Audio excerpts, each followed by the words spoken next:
Many times in rehearsal, I have to go from choreography mode to dancer mode.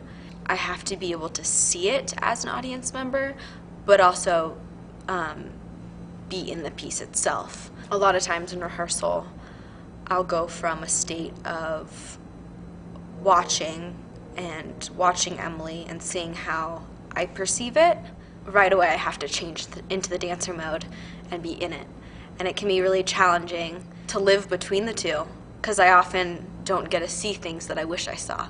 I can't see it with the two of us, at least in person. I can see it through video, but video is always different than it is in person.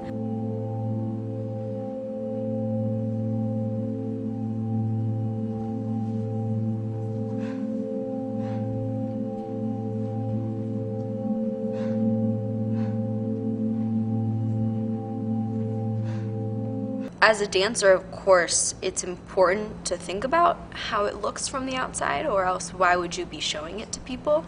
I can do movement in front of people, but it's not going to be as captivating as if I do the movement with some form of emotion behind it, or something that's motivating me to do what I'm doing. So I think as dancers inside of the piece, we focus on how we can develop by finding that motivation for ourselves, and also not only finding it, but showing it and making it alive so that it can be seen from the outside.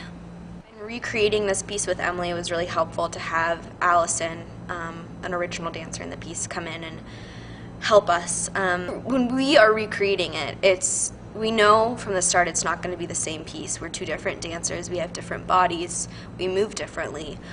It was really helpful for us to have Allison come in and to kind of go through moments that were important to her in it, moments where she felt like she was in a certain place or in a certain time in her life, and to kind of get that from her and soak it in and understand where she was coming from allowed us to create our own version of it. Not staying planted, but like we'll give the effect, and like you could even do like back to back, just to like play with it. Play with like how that way it is.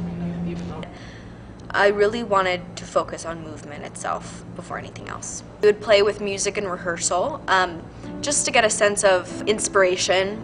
But in terms of actually finding the music that we use in the piece, I didn't do that until after most of the way through the final product.